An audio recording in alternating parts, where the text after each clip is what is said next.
There's a storyline that you very often see in sitcoms or kids' TV shows. A character tells a little lie, which results in them having to tell another lie, then another, and eventually it all snowballs into some zany set of wacky, comical circumstances that could have all been avoided if our character had just told the truth. And the moral of the story in shows like this is always, tell the truth, don't lie, because lies can have consequences. And in the real world, people tell little lies.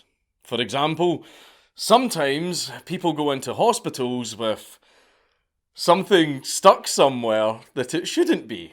And they usually tell a little lie. Like, I was just cleaning my house and I just fell over onto it and up it went, so they can save themselves a little bit of embarrassment over what they get up to during their alone time. And today we are going to be discussing a situation just like that. A man went into a hospital with something stuck somewhere that it shouldn't be, and he explained to the doctor what had happened. However, it is still up for debate whether or not this man was telling the truth or telling a lie. But either way, what he said had extreme consequences. And you might be wondering, surely there can't be extreme consequences for telling a doctor a little lie about how something got stuck somewhere that it shouldn't be. And I thought that too, but it turns out we're both wrong, because what this man said snowballed so much that it contributed to an entire region of the globe falling into chaos, war breaking out, the collapse of a country, and a few genocides. The Serbian bottle incident.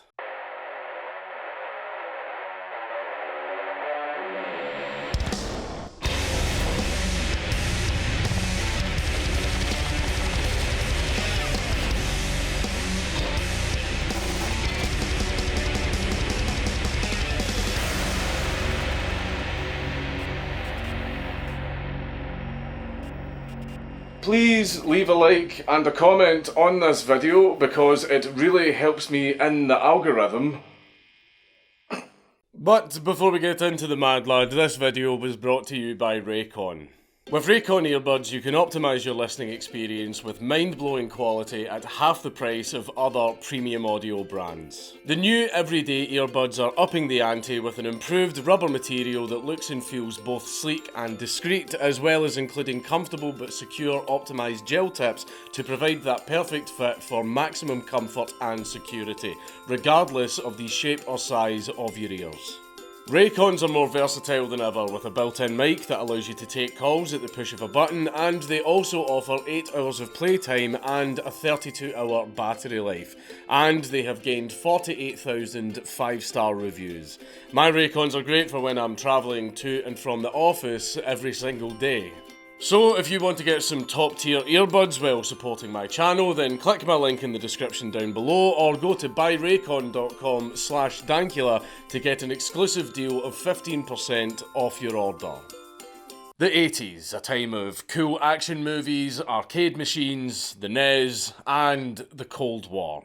This was a time when tensions were extremely high across the world as several world powers conflicted with their ideologies and split each continent in two. In particular, as we all know, Europe was the spearhead of the Cold War, as post-World War II Europe saw most of the powers divide into two sides: the glorious West following capitalism and the staunch East following communism. Just states doing state things. Today we'll be focusing on this little area of Europe, a place known as the Balkans. So we already know that today's video is going to be very light-hearted, joyful and family-friendly, as it always is in this region of the globe where the national pastime is war crimes. But more specifically, we are going to be talking about the once great country of Yugoslavia, the land of the Southern Slavs. The man that we are going to be talking about today comes from Yugoslavia, but specifically the partially recognised country of Kosovo. Let's leave the Kosovo discussion for another time.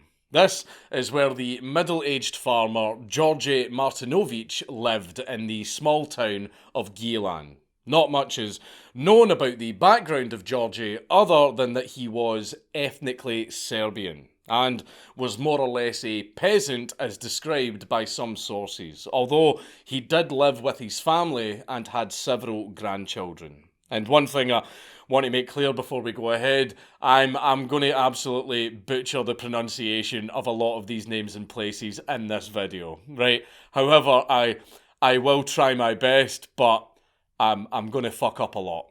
And to be honest, there is not much else to Georgie as he lived a perfectly normal life as a farmer while apparently having a second job as a storekeeper for the Yugoslav army to further support himself and his family.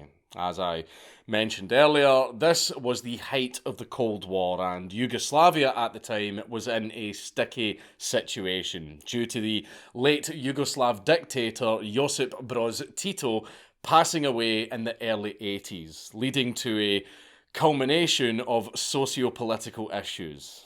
You've got to realise that for over 30 years, a lot of relationships were built up due to Tito's actions, promoting the ideas of brotherhood and unity between the different ethnic diasporas within the Balkans. You could describe him as the unifying Slavic glue which bonded several broken nations after World War II, which led to a unique form of communism, of course known as Titoism.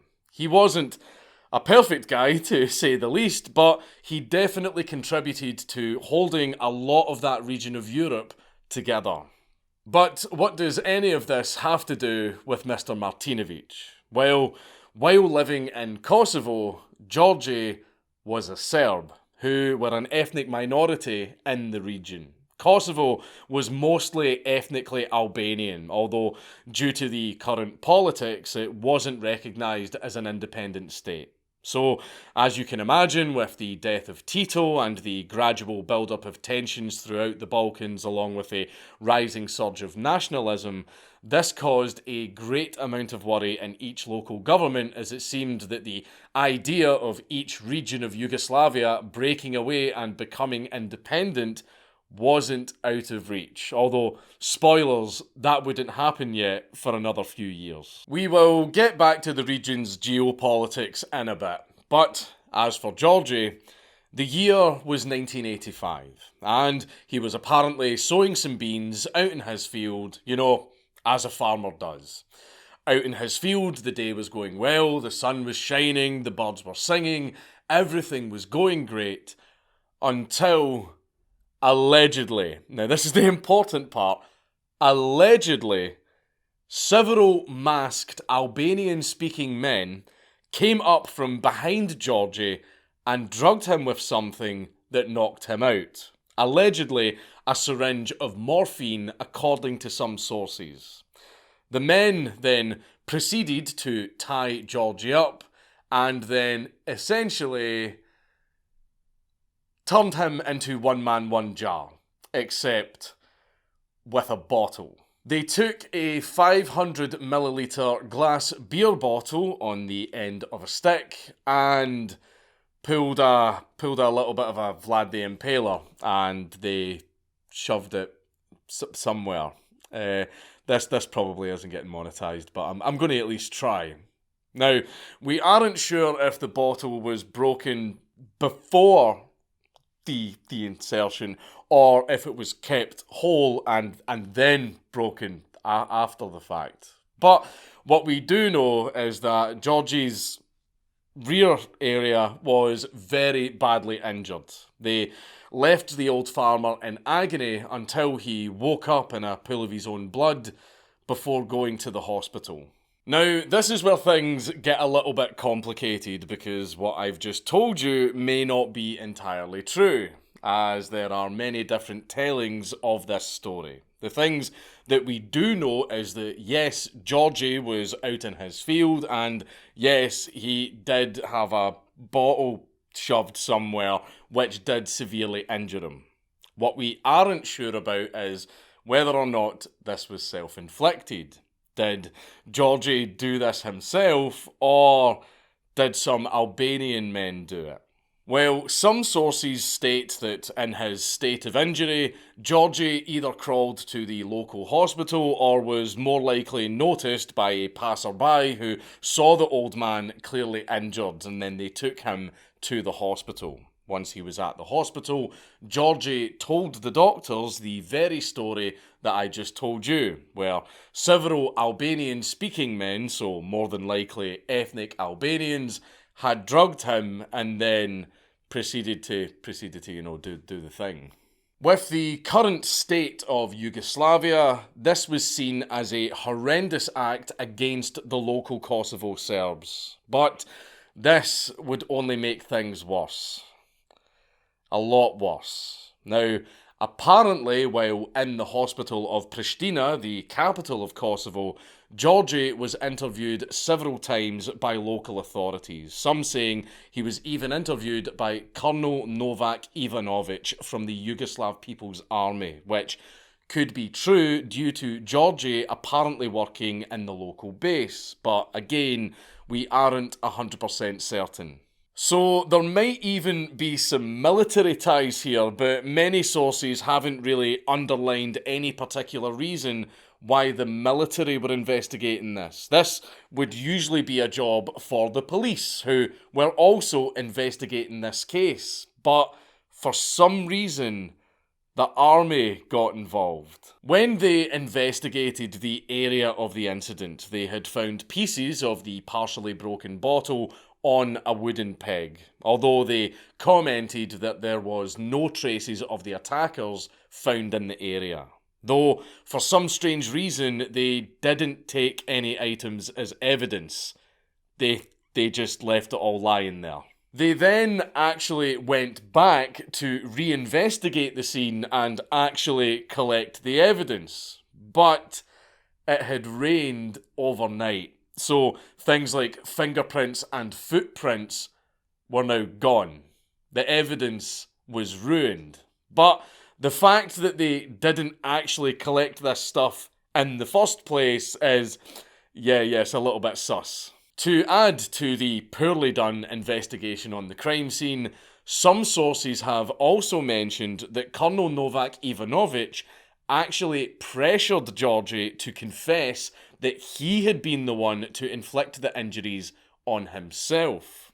And allegedly, Georgie did admit to that. Georgie allegedly admitted that he put the bottle in there himself and then he lied to save himself from embarrassment.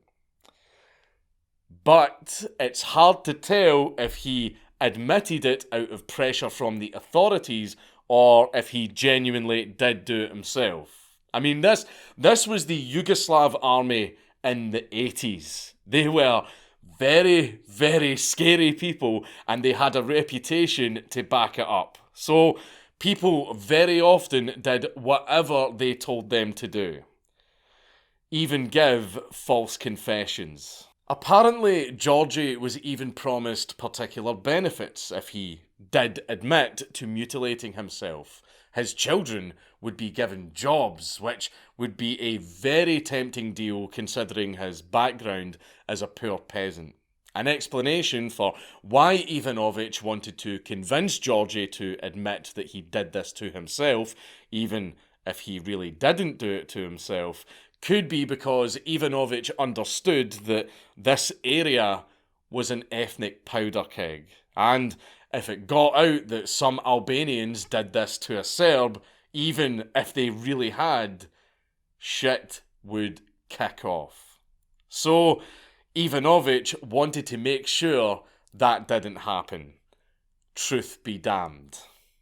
So you see why this story has been so hard to figure out.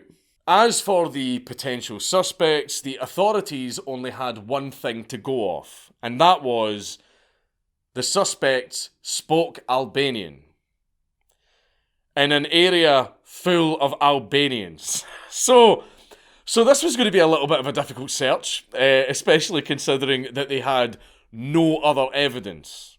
Although there was one Albanian gentleman that allegedly offered to buy the very field where Georgie was injured, and Georgie had actually refused his offer prior to the attack. This could have led somewhere, although it turned out that the gentleman in question was in Switzerland. So they stopped the search. The lack of enthusiasm from the authorities to actually find the perpetrator was said to be because of Georgie's version of the story, which a lot of them didn't believe, making the entire investigation seem a little bit pointless.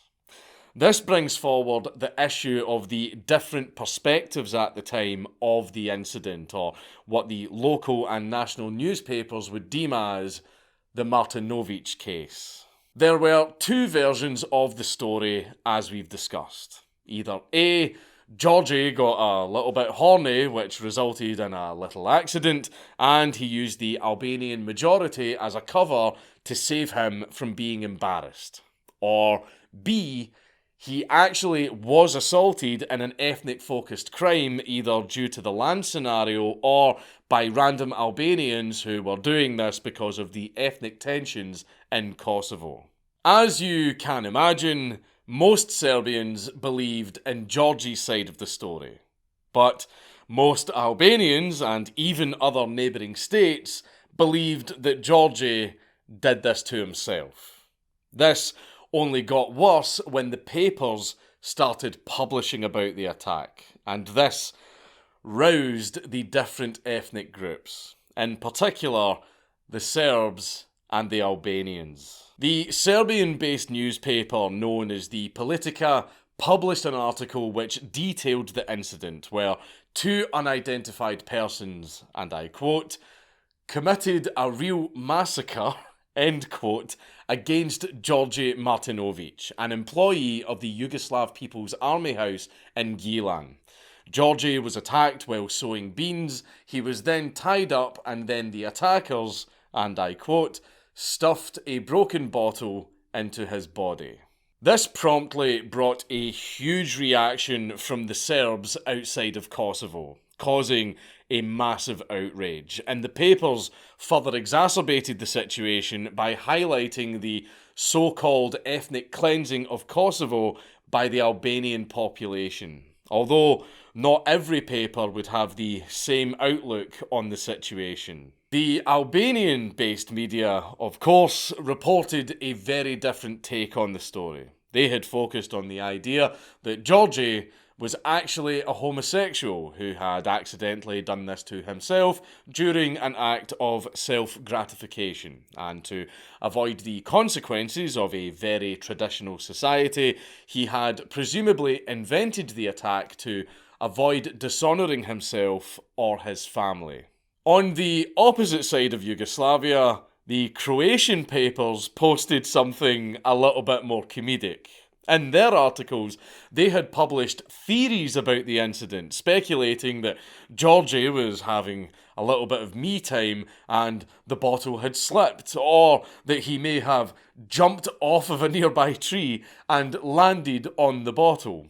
So, while tensions were building up between the Serbs and the Albanians, the Croatians were just straight up using the headlines to shitpost.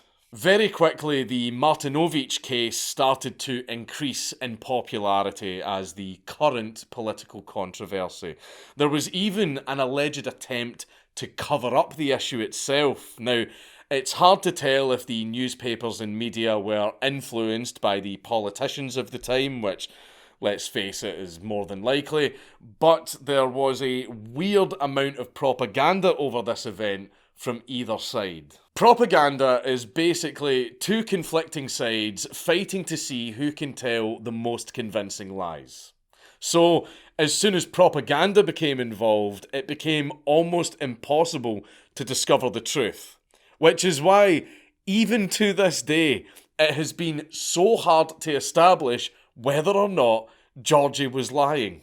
As for the attempt to cover it up, the current Yugoslav communist ministers focused on highlighting that the Martinovic case was nothing more than a homosexual man that injured himself during some fun time. The main reason for this possible cover-up was to attempt to maintain brotherhood and unity not just within Kosovo but throughout Yugoslavia. As if more and more cases of ethnic attacks occurred, either by fact or fiction, it could start a domino effect that would lead to the downfall of Yugoslavia. One of the key figures that spearheaded this operation to bury this story, let's call it Operation Hide the Bottle, was the infamous head of the counterintelligence service, also known as the KOS, Stani Dolans. I mean, an intelligence service literally called KOS. I mean, that's a little on the nose. He had further dismissed the case to the public, saying to a group of journalists, and I quote, "The case of Georgi Martinovic is over. My police have determined that he injured himself and there is no trial. Georgi is the first Serbian samurai to commit harakiri over himself." For those of you that don't know, harakiri is another term for seppuku, Japanese ritual suicide. Which again goes to show how little they took the incident seriously, shrugging it off as an accident. The opposition to this version of events was the Serbian intellectuals and other key figures who made their opinions on the case very clear. One of the more notable people was Dobrista Ćosić, a Serbian politician and political theorist, known for being the first president of the Federal Republic of Yugoslavia. Apparently, Georgi's wife and daughter had reached out to him for help, in which Dobrista put them in contact with Velimir Švetic, Šveti Balls, who represented Georgi legally in the coming years. Along with this, another Serbian writer by the name of Branislav Šernčević commented on the situation, saying it was Jasenovac for one man, comparing it to the World War II Jasenovac concentration camp, which was run by the Ustachi regime at the time. This is where thousands of Serbs, as well as other ethnic communities, would be put to work and then killed, similar to Nazi concentration camps, as they were basically a puppet of the European Axis powers at the time. So, to say the least, this was a very strong comparison to be made, highlighting how strong opinions were at the time about the Martinovic incident. Furthermore, a key Serbian painter by the name of Misha Popovic had also painted a scene recreating the symbolic torture that Georgi went through, titled The Crucifixion of Georgi Martinovic. Of course, this was heavily influenced by Christian imagery, depicting Georgi being drawn up on a cross by several Albanian Muslims, while the local authorities stood by, allowing it to happen, being based on the martyrdom of Saint Philip. And if you look closely, you can see that he even added the bottle. The recurring religious themes would stay throughout the discussion of Georgi's case, and in particular, the discussion of Islam and the Ottoman Empire. In particular, a well-known psychiatrist called Jovan Rašković had highlighted the acts of aggression in the buttocks region as due to their psychosocial development. Specifically, he said, and I quote, "Muslims are fixated in the anal phase of their psychosocial development and are therefore characterized by general aggressiveness and an obsession with precision and cleanliness." I've heard a lot of statements about varying races and ethnicities, but I do have to say that is a new one. These claims of Ottoman-like acts of aggression, like the impaling that they did, as we discussed in our Vlad the Impaler video, stirred up a lot of past emotions, and most Serbians were very well aware of the atrocities that happened to them during the Ottoman Wars. In particular, the very field where Georgi was injured wasn't far from the Field of Blackbirds, in which a large battle took place between the Ottomans and an amalgamation of Christian powers during the medieval period, which was known better as the Battle of Kosovo. The first of many. All this, with the combination of references to the Ustachi camps, created a great amount of distrust between the other ethnic communities and the Serbs, making it seem like déjà vu for the Serb nationalists. The general fear of genocidal campaigns became one of the forefront reasons to resist such attacks and to distrust the authorities even more. There was a huge amount of speculation, and more people started questioning the case, because it turned out when Georgie was initially treated by the doctors consisted of 2 Albanians and only 1 Serb. Along with this, the authorities who investigated the incident were all mostly Albanian. As you can imagine, this made people believe that the verdict that the injuries were self-inflicted was a cover-up to protect the local Albanians, truly making it hard for anyone to believe either story. All of these inconsistencies, propaganda, remembering past events, and fearing more attacks that would just be covered up by the authorities caused a lot of Serbs to start seeing the writing on the wall. So where does the story go from here? Well, before being transferred to another hospital, Georgie was treated, and the doctors apparently commented that they found parts of the bottle as far as his hypochondrium. And for anyone that hasn't had a beer bottle up their chufter, that is pretty far up. But again, we aren't sure if that report is true. The particular hospital he was transferred to was the Military Medical Academy in Belgrade, the capital of Serbia. While in the medical centre, Georgie was on 24-hour supervision by the army, and only authorised visitors were allowed to enter, so close family and doctors. Of course, the media wasn't far behind him, and journalists were near the hospital waiting for any information they could get. While in the hospital, apparently the army wouldn't even let Georgie talk with Velimir Svetic, the lawyer that his wife and daughter managed to contact via Dobrista Ćosić. So the army weren't even letting Georgie speak to his own lawyer. Again, Georgie went through more surgeries, which were performed by several doctors. How many exactly, we aren't sure. After examining his injuries, some of the doctors had come to the conclusion that these injuries were not done by self-harm, but instead inflicted by someone else. They also examined Georgie's mental state, to which they said that Georgie showed no signs of homosexuality or bisexuality. So he was diagnosed as straight. Although sadly it seems over time, Georgie needed more and more surgeries since there was just that much damage done to his rear region. Some sources report that he was even sent to London to St George's Hospital to get a further 2 surgeries, which were performed by Dr. Peter Hawley.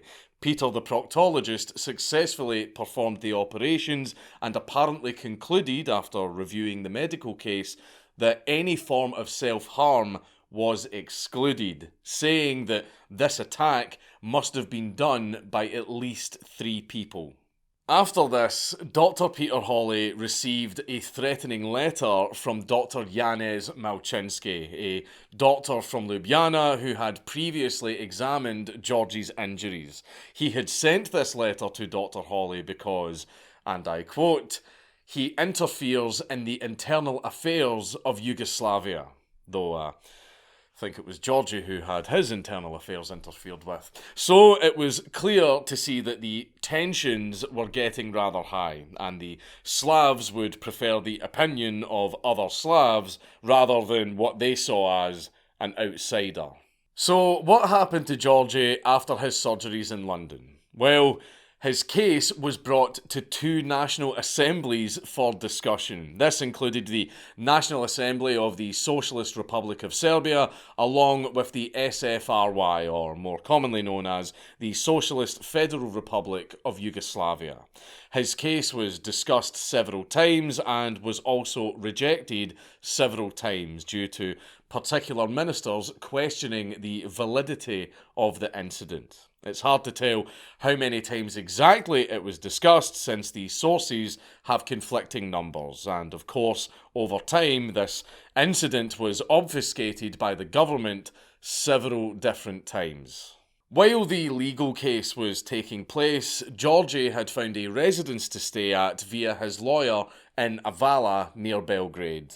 This case would surprisingly go on for years to come with different back and forths, but of course the whole case would be disrupted because the case was being very widely reported in the media, and things were starting to boil over, and ethnic clashes were now happening throughout Yugoslavia. Now, remember the previous doctor I mentioned, Dr. Janez Malczynski? Well, he was one of several doctors summoned by the state to investigate the situation and to establish whether it was possible for Georgi to inflict these kinds of injuries on himself, or if it was done by several men during a planned attack. It turns out that allegedly Dr. Janez Malczynski was a close friend of Stane Dolans, the head of counterintelligence, who was responsible for a lot of the case's obfuscation and cover-up. Funnily enough, they had come to a very ambiguous conclusion, and to be fair, I guess it would be hard to conclude if either situation happened, but it does seem a little bit suspicious considering the doctors had a direct connection to the head of counterintelligence. The discussion of the case would go on for several years, but eventually there was a breakthrough. It wouldn't be until 1990 that Georgi would see some sort of compensation, and he was given between 100,000 to 150,000 German marks because several different sources claimed different amounts within that region. Although I'm unsure as to why it was in German marks and how much that would even be worth, but let's just say it was probably a decent amount. And during the trial, funnily enough, the state itself was found guilty of insults and tendentious concealment of the truth, which, to be honest, was pretty self-evident. However, Georgi and his family didn't even get a penny of the compensation.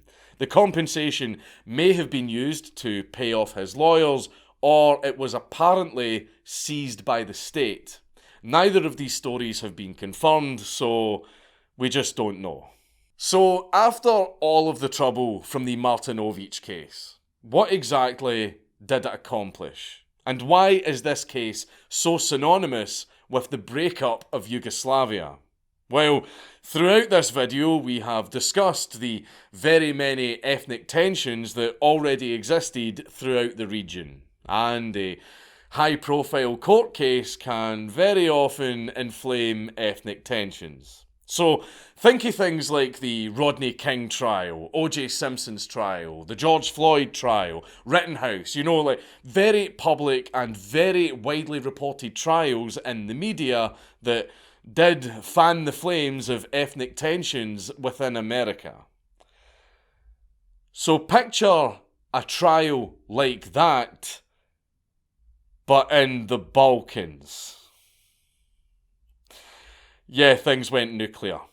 Ethnic tensions just absolutely blew up, which contributed to the downfall of Yugoslavia. Furthermore, some sources speculate that after the Martinovic incident, there were an increased amount of attacks against Serbs within Kosovo, although we aren't sure if this is true or part of the apparent Serbian nationalist propaganda train.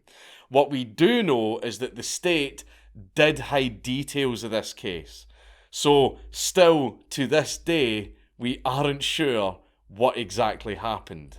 The government even went to the extent of censoring documentaries on the Martinovic case. Two in particular were called We Accuse and Fear of the Truth, although we couldn't get a copy of these as they have most likely been memory holed. And also, a name you might have heard of, Slobodan Milosevic, one of the key figures during the Balkan Wars, was also accused of using the Martinovic case as a foundation to build allegedly fictitious allegations of genocide against the Serbs within Kosovo. This is what sparked the intellectuals of Belgrade to further highlight the ethnic issues within the region. Only 4 years after the Martinovic incident, Kosovo had its autonomy reduced drastically by Slobodan, which led to further outrages from the Albanian people. And as we all know, ethnic tensions just continued to get worse and worse. And then, eventually, boom, the powder keg went off. The Balkans pretty much became a complete war zone for about a decade.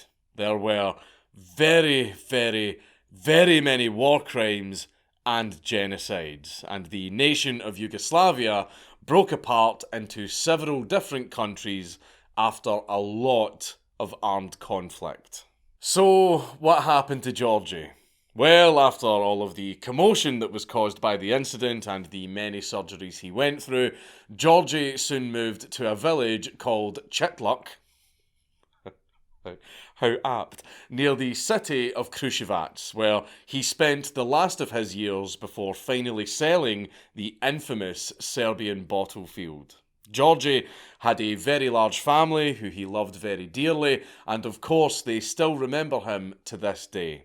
Georgi passed away on September the 6th in the year 2000, and engraved on Georgi's gravestone are these words: "How can we thank you? You left for your offspring, remembering your sad tragedy.